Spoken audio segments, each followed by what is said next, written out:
I just returned back from a memorial service for a friend of mine that committed suicide on May the 3rd. He was 71 years old.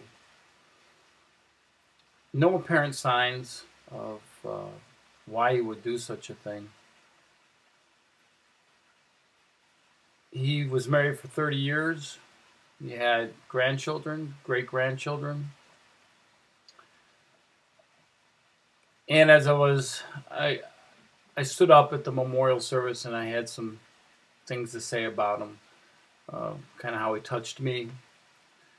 I knew him for about 12 years, I think. And when I heard the news, I was shocked and kind of dismayed. But after going to this memorial service for him, it grieves me. He had so much to give, still, even at 71. He got it in his head that he had some illness that I guess that he didn't want to cope with, which turned out to be negative because by the time he was dead, he got test results that said it was negative. So the aftermath of it, it leaves his wife of 30 years a mess, wondering why he did it. Why didn't she see something? He was married previously, and he had children from his previous marriage. They're blaming her.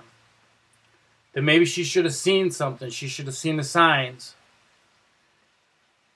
And suicide is the most selfish act you could ever commit. It leaves such wreckage behind for the people that loved you.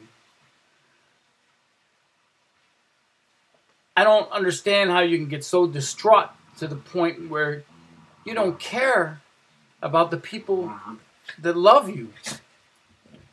Knowing that they're going to find your body either hanging or dead from pills or with your head blown off from sticking a gun in your mouth. And to live with the aftermath of that for the rest of your life. I have seen 3 dead people in my life. Up close and personal. I don't think there's a day that goes by where I don't have that memory of seeing that image burned into my memory. I see it all the time.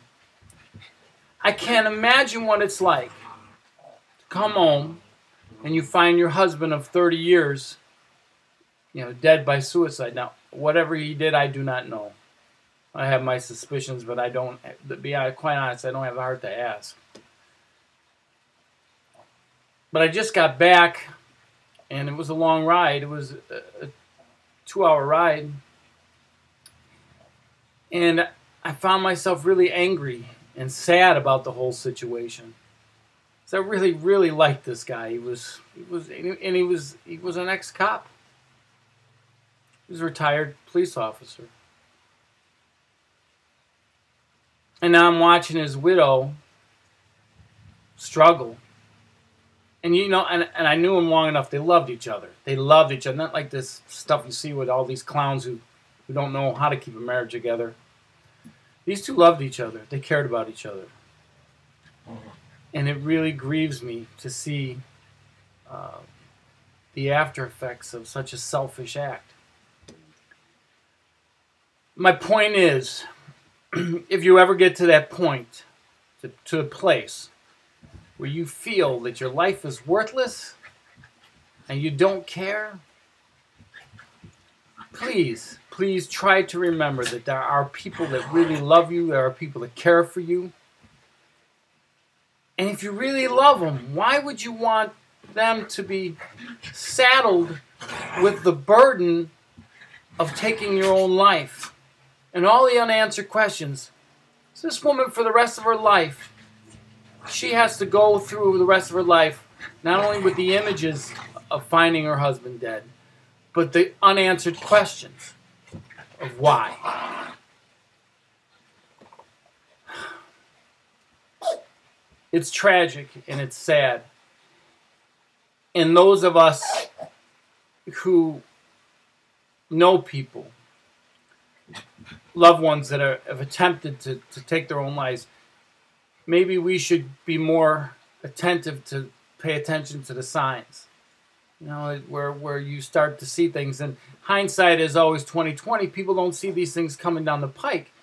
But after the deed is done and they actually start to think about it, they see there were signs along the way that would brought them that. It's a horrible thing to do to people that you love. It's a horrible thing to do because it leaves an emptiness that just is never reconciled. It's never reconciled. And don't kill yourself. I mean, I could understand it if you had something terminal, and I'm not justifying it, but I can understand it. If you realize that you have Alzheimer's or Lou Gehrig's disease or something, I can understand why somebody would want to do that.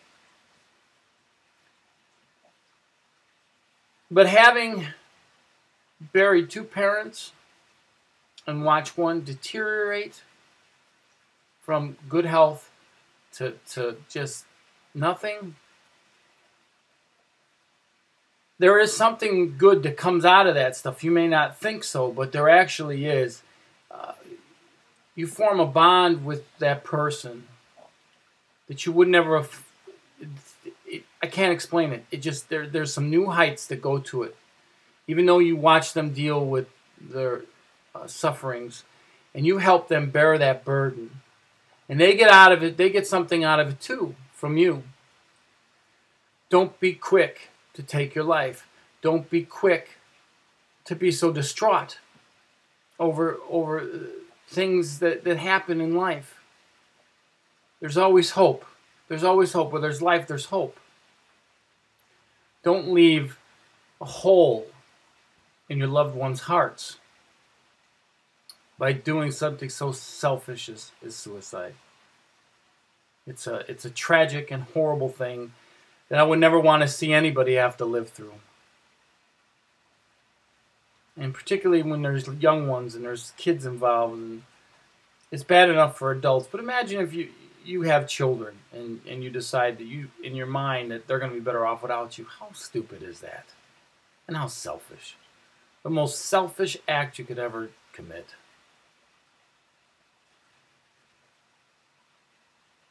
I guess my heart is just really heavy, and I'm hoping that somebody sees this and they'll really contemplate the reality of and the finality of killing yourself. Just don't do it. Seek help. Talk to somebody. Just talk to somebody, anybody. Don't be so eager to take your own life, regardless of the situation. The aftermath is just now, it's horrible. It's just a horrible, horrible thing to leave those people that you left behind, those loved ones, suffer with all the unanswered questions and memories, and it's just not a good thing. It's not a good thing. Till next time, hopefully I'll have something better to say.